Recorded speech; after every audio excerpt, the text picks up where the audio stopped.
Ak chceme hĺbšie porozumieť tomu, kým sme, pozorujme, aké myšlienky a aké postoje tvarujú každý náš prítomný okamih.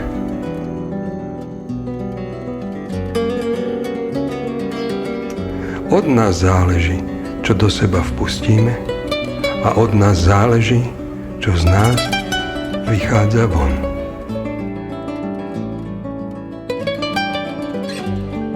Vnútorný kľud a pokoj nie je to, čo k nám len tak príde. Ten musíme prácne vytvoriť svojou vôľou.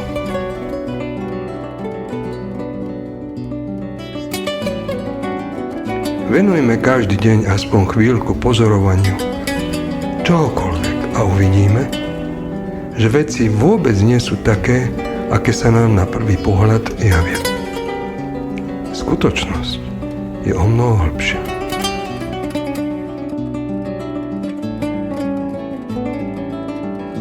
Pozorovať znamená neposudzovať.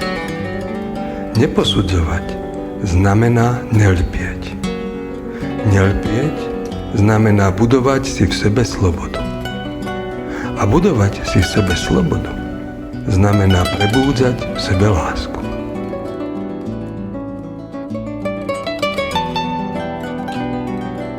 Za každý okamih svojho života zober zodpovednosť.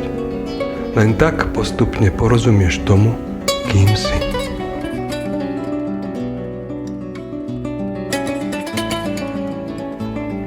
Cnosťami očisti plameň prirodzenosti, ktorý v sebe máš, aby si potom mohol zvolať: konečne žijem.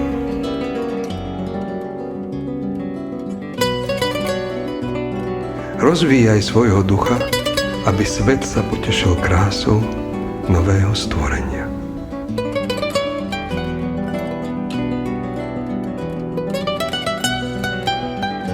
Nechaj plynúť život. Pozoruj.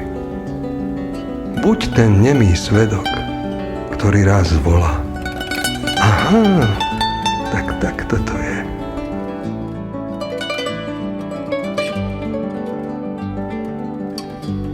Až uzrieš krásu, svetlo sveta, nemá bude každá veta.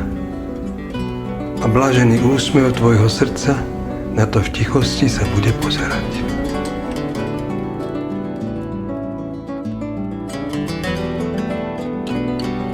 Nepodliehaj strachu. Raz tomu porozumieš a uvidíš, že v mnohých chvíľach je tvojim spoločníkom.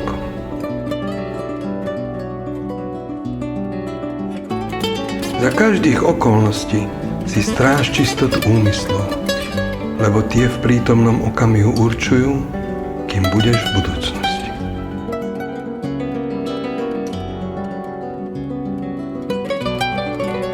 Keď ťa niekto chváli, nech ťa to len povzbudí, aby si bol ešte usilovnejší a pilnejší v tom, čo si zaumienil.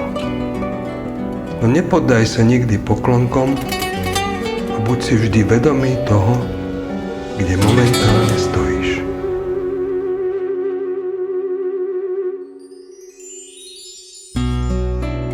Príčina všetkých našich pokleskov je to, že podľahneme ilúziám.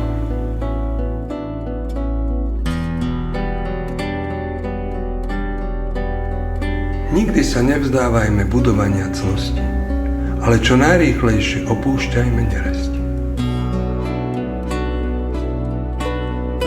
Učme sa z každej ozajstnej úprimnosti, hoď by i pochádzala od našich nepriateľov.